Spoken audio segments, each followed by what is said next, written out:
Okay, so in this video, we are going to look at Forex supply and demand examples.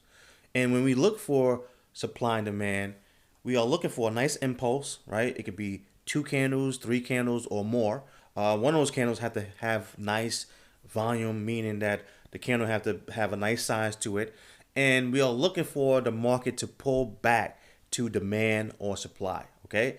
And you will see that a lot of times when the market pulls back to demand or supply, it will pull back to either a swing high or a swing low, right? And these are the examples that you are going to see in this video. So let's go.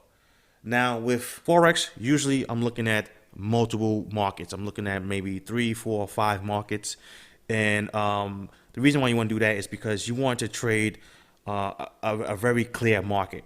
And if you're new to this stuff, okay, if you're new to trading and you're dealing with one market, okay, you're definitely going to have to deal with choppy markets, right? You're going to have to deal with some days it's trending, some days it's not. Okay, but if you're dealing with multiple markets, you can say, you know what?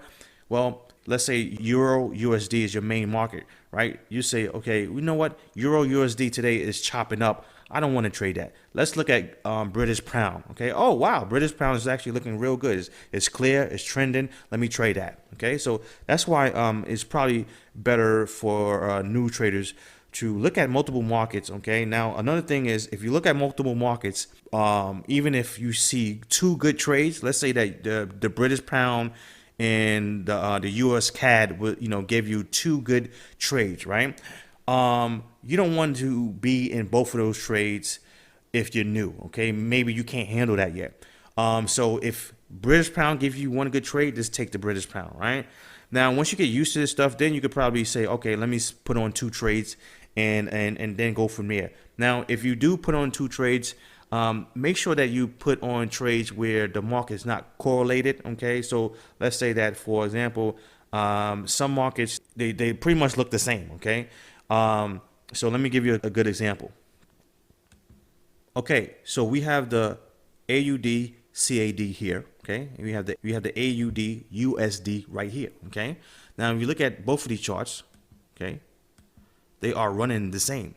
They look the same. So you don't want to be in the same trade, okay, at the same time if these pairs are running the same, because let's say that if the trade doesn't work out, you're going to have 2 losers because both of the charts are trading the same. So you want to deal with only charts that don't look the same. Okay, so if you're trading the AU USD, okay, and you want to get into another trade, you might have to look at the British pound or the Euro USD. Okay, so let's go to some supply and demand examples.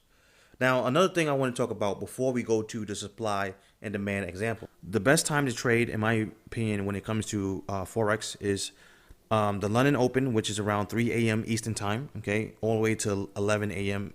Eastern time. And the New York Open is around 8 a.m. Eastern time all the way to 5 p.m. Eastern time. So I try to either get a trade around 6:30 or 7 o'clock a.m. Eastern time. And I trade all the way until maybe 11 o'clock, 11:30, because around lunchtime, guys, it gets too choppy and you do not want to trade. Okay.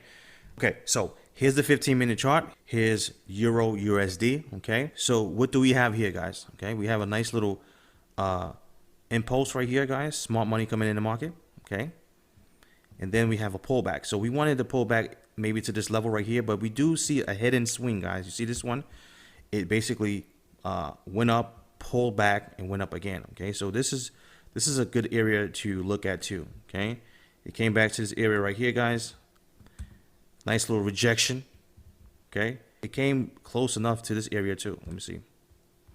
Yeah, so close enough to this horizontal line and to this swing right here, guys. Nice little wick, tail bar. Okay, nice little pop to the upside. Okay. Now with the trend, guys, I don't know if I told you guys this. I was going to probably leave this for the recap or another video. But basically with this strategy, okay, or with the trend, I'm only looking to take 2 trades with the trend, and that's it. Okay, so using these horizontal levels, I'm only looking to take 2 trades with the trend. Okay, the only time I only take probably 1 trade with the trend is if the trend is, it just feels like, I'm late in the trend and maybe I can only take one trade. Okay. But for the most part, this is a pretty good, first pullback right here.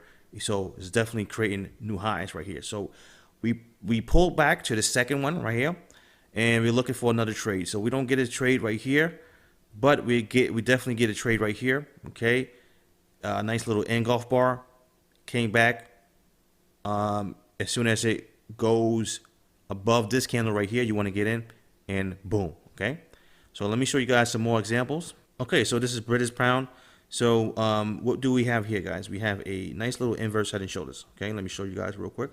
So we have the head right here, guys. We have the left shoulder right here and the right shoulder right here. Okay, we went up. We had a nice little smart money pop. Okay, you see smart money coming in, and it pulled back to this area right here, right next to. So we definitely pull back to right here, next to this left shoulder right here. Now we have a nice exhaustion bar right here. As soon as we hit this horizontal line, it popped back up, giving us a nice strong bar.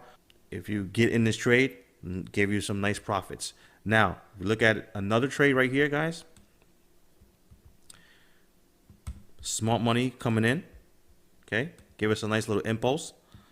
Break out of this range right here, pull back. Okay, nice little wick, but I don't like the body right here, so definitely wouldn't be getting in this trade right here.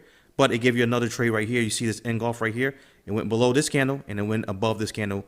And I'm definitely looking for a quick one-to-one for this trade. Okay. So let me show you guys another example. 15-minute chart came back to this swing low right here.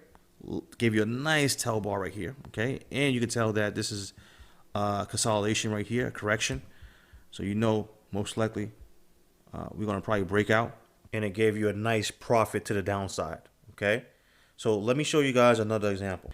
Now let me go to the 15-minute chart. I want to see how that looks. Let me see, what day was that? Okay, right here. Okay, so that gave you a nice little trade right here. Okay, so it came back to here, gave you a nice solid bar, and could have got a nice winner out of that one. And overall, that's how you trade Forex, guys. Okay, it's the same way. We are looking for smart money to come in the market, and then we are looking for the market to pull back to supply and demand, and we're looking to take the trade near that swing high or swing low where supply demand is at. All right, so let's go to the next video.